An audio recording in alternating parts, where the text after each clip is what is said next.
Ya izin ya, hari ini kita present something related to accounting, tapi saya akan mencoba untuk make it simple dan ini bukan kuliah, jadi insya Allah nggak ngebosenin gitu ya. Dan percayalah materi ini udah pernah direvisi total sama tim Odoo karena terlalu serius, jadi let's make it lighter untuk teman-teman semua di sini, gitu ya. Oke, jadi gimana sih? Hari ini kita akan bicara tentang digital accounting dan gimana digital accounting itu bisa membantu untuk transform your business, gitu ya. Nah, saya mau sebuah cerita salah satu klien atau rekan kita gitu ya, yang masih undisclosed karena proyeknya masih berjalan. Kita sebutnya XX aja ya. Secara ciri-ciri mereka itu salah satu grup yang punya beberapa brand apparel ternama gitu ya, fast fashion, baik laki, pria, wanita, dan macam-macam. Mereka ahli di fast fashion, omset per bulannya sudah mencapai at least belasan miliar rupiah gitu ya. Terus mereka juga salah satu brand fast fashion yang operationnya itu dari hulu ke hilir. Jadi mereka menguasai produksi dan juga mereka menjual sendiri hasil produksinya, termasuk mereka memproduksi juga milik beberapa brand-brand terkenal di Indonesia gitu ya. Dan FYI mereka saat ini menggunakan beberapa sistem secara terpisah sebelum bertemu dengan kami maksudnya. Yang pertama adalah mereka menggunakan akuntansi yaitu sistem standalone kalau tim di Odoo sering bilang. Ada juga fulfillment center. Ya berhubung mereka retail hampir pasti ya mereka akan menggunakan fulfillment center, lalu mereka juga menggunakan omnichannel. Biasanya kalau tim retail juga sangat lekat sama omnichannel. Nah, beberapa waktu yang lalu kita sempat diskusi sama mereka, kita datang ke office-nya, kita ngobrol dengan CFO-nya gitu ya. Dan mereka mengeluh kenapa?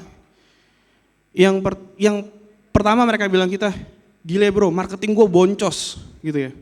As we know, fast fashion itu sangat gede sekarang, tapi seperti namanya, fast fashion, mereka perputarannya juga cepat banget, dinamik banget. Jadi effortnya, marketing mereka itu langsung jadi sales gitu ya, itu secara target. Jadi itu kenapa mereka di sini concern banget sama marketing budget.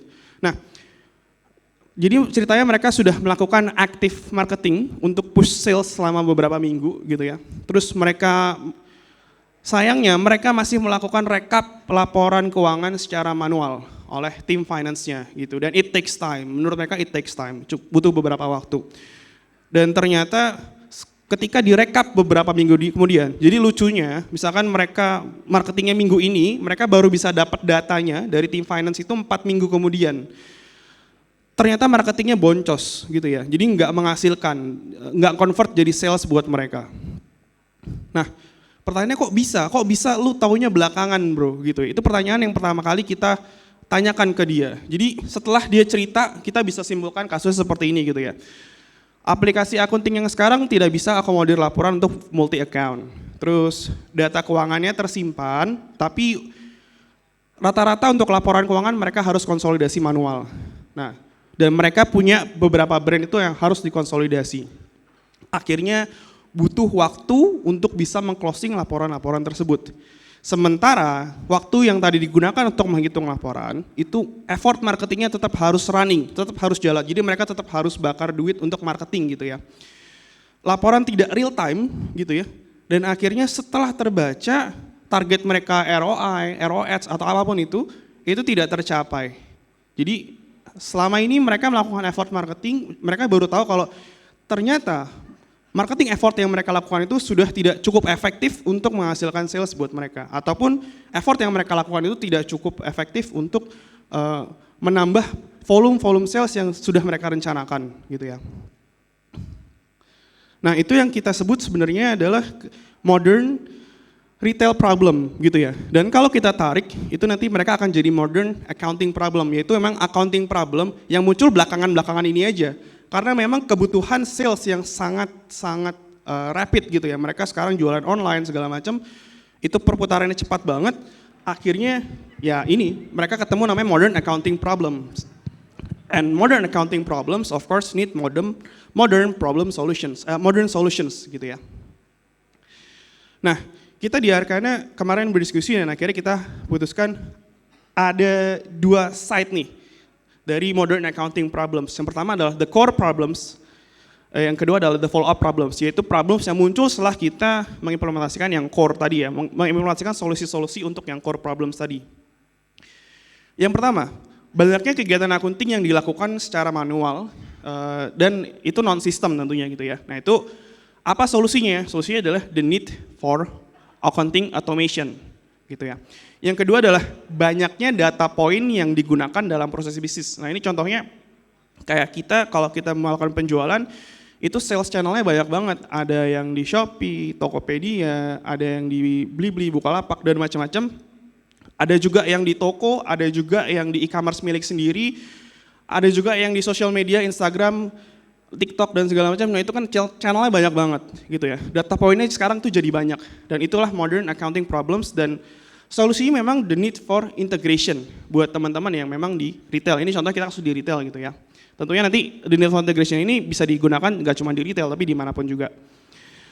Sama yang ketiga adalah keterbatasan akses accounting. Jadi memang sekarang banget kita butuh di era di mana semuanya bisa diakses dengan cepat. That's why we need accessibility dalam proses accounting kita.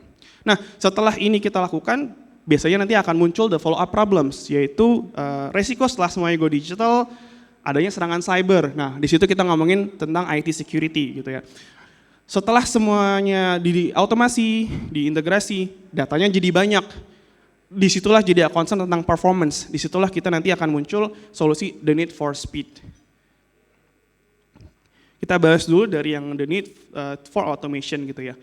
Jadi simpelnya, automation accounting itu adalah sebuah proses yang melibatkan software sebagai sistem untuk mengotomasi aktivitas finance dan accounting gitu ya. Dengan adanya proses accounting, dengan adanya proses otomasi ini, banyak proses otomasi itu yang banyak proses accounting bisa kita otomasi. Contohnya adalah APAR, finance management, expense management, purchasing juga ya. Apalagi kalau dia berkaitan dengan MRP.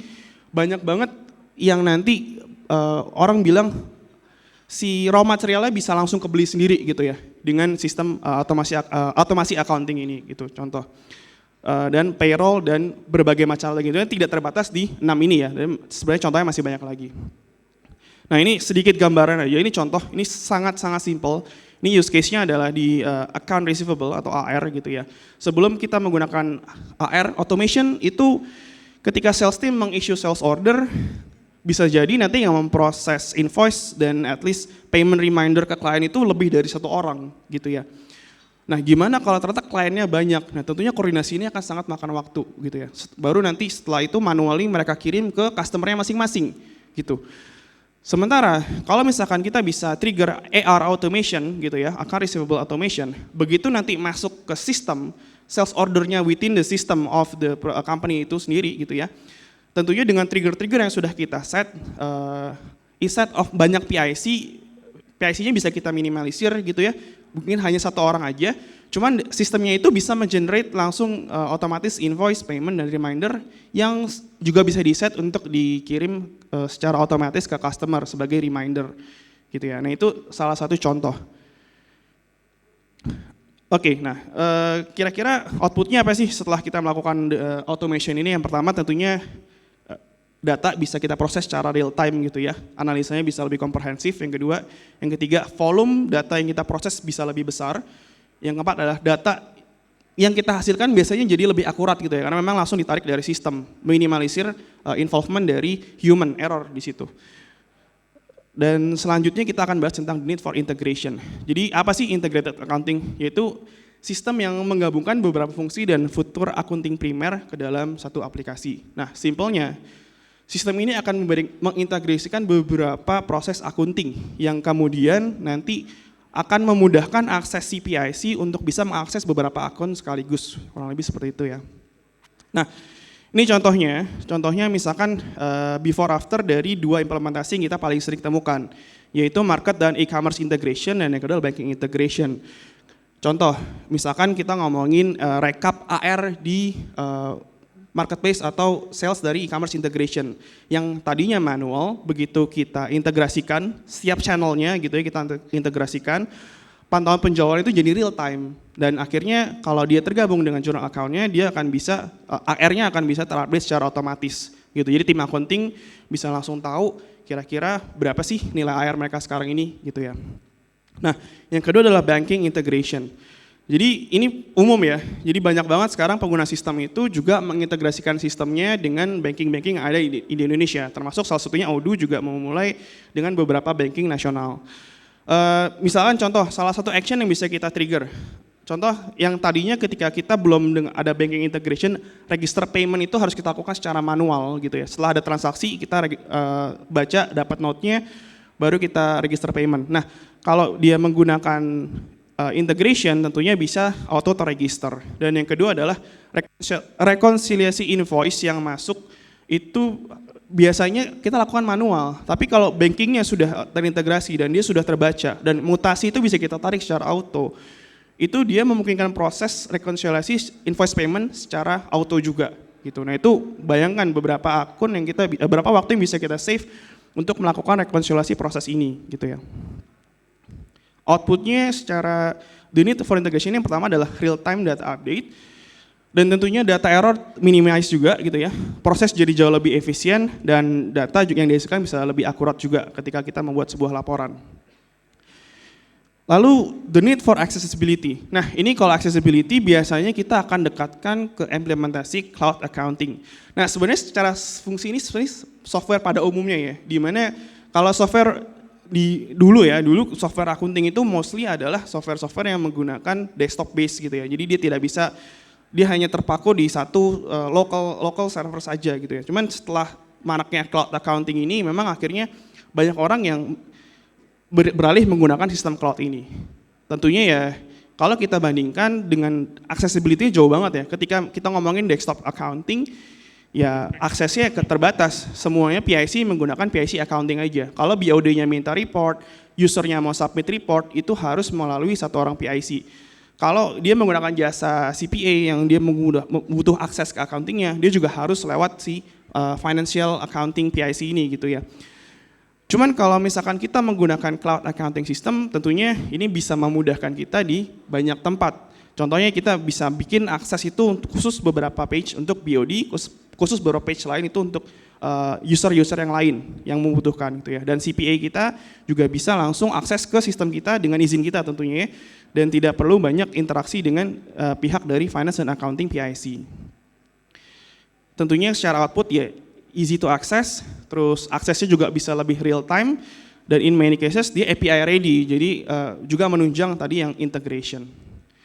Nah ini yang setelah kita bahas yang core, kita akan bahas yang follow up problem, yaitu the need for security. Tentunya ini common ya, serangan cyber sekarang makin marak gitu ya. Tentunya kalau secara solusi kita tidak bisa langsung direct ngasih solusi di sini. Nah kita paling bisa ngasih tips aja bagaimana untuk menghindari serangan-serangan itu ya. Pertama tentunya kenali dulu ya ancaman-ancaman cyber itu seperti apa. Ya ada hacking, ransomware, phishing dan lain-lain. Terus jangan ragu untuk hubungi konsultan cyber security karena memang in some cases mereka lebih expert di bidang security gitu ya. Terus perbaiki sistem approval and validasi. Jadi jangan biarkan ada celah orang itu untuk melakukan fraud atau impenetrasi ke sistem-sistem yang sifatnya approval dan validasi. Terus member Anda itu harus dilatih dan dibikin aware tentang ancaman-ancaman di atas. Dan yang terakhir, jangan lupa pilih-pilih sistem. Jangan sembarangan sistem kita implementasikan. Contoh kita ada sistem yang gratisan, kita pakai di kantor atau di bisnis kita ternyata tidak mumpuni dan gampang untuk diretas. Nah, nanti kalau kita sudah ngomongin tadi ya, banyak data, banyak transaksi, tentunya nanti ada concern tentang performance. Semakin besar datanya, apabila sistem yang digunakan tidak mumpuni, performa sistem akan menjadi lambat dan tidak nyaman. Nah ini banyak kasusnya ya, semakin kesini semakin banyak datanya, si aplikasi ERP-nya atau aplikasi sistemnya itu jadi makin lambat. Nah ini bagaimana sih supaya kita tidak melewati fase ini gitu ya. Ini tips dari kami, yang pertama, kalau kata konsultan kami ADAP gitu ya, as default as possible. Jadi kalau bisa, kalau memang kita concern banget sama speed and performance, kita paling ringan kita make it as default as possible. Terus yang kedua, have a proper infrastructure gitu ya. Ini bahasannya panjang, tapi minimal kita harus tahu desain infrastruktur yang benar seperti apa, desain servernya seperti apa, dan nanti networknya akan seperti apa. Yang ketiga, kalau memang berurusan dengan banyak data, banyak query, ya jangan ragu untuk lakukan SQL database tuning gitu ya, supaya penarikan laporannya jadi lebih cepat. Dan yang keempat, untuk large scale development, 500 plus user, jangan ragu untuk tanya custom solution yang sesuai untuk saya apa ke pakarnya, ke expertnya gitu. Itu insya Allah bisa membantu kita untuk mendapatkan sistem yang performanya insya Allah selalu prima gitu ya. Nah, kita balik lagi ke brand yang di awal saya sebutkan tadi gitu ya. Akhirnya apa sih yang mereka lakukan? Alhamdulillah mereka finally agreed to try Odoo gitu ya. Setelah kita suggest tentang kelebihan-kelebihan Odoo dan kekurangan-kekurangan yang bisa mereka tackle dengan Odoo. Terus kalau mereka berhasil, mereka udah semangat banget nih. Kita mau coba deh Garmin MRP gitu kan. Nah itu tentunya ini tantangan yang lebih lagi, tantangan yang lebih berbeda lagi. Nah ini PR masa depan. Saat ini mereka masih di tahap accounting automation dan akhirnya mereka sadar kalau akhirnya kita nggak boleh don't be cheap nih on system karena memang kebutuhan sistem itu nanti inline dengan perkembangan perusahaan kita dan memang disinilah kita harus concern tentang sistem apa yang proper untuk bisnis kita saat ini. Mungkin itu aja dari Arkana. Terima kasih atas perhatiannya. Tepuk tangannya untuk Pak Reza. Thank Terima you, kasih Mas. untuk sharingnya Pak. Sama-sama. Oke. Pak, ini sebelum kita lanjut ke sesi selanjutnya silakan turun dulu Pak. Nih kita mau santai dikit juga, ntar kita taruh kursi di atas.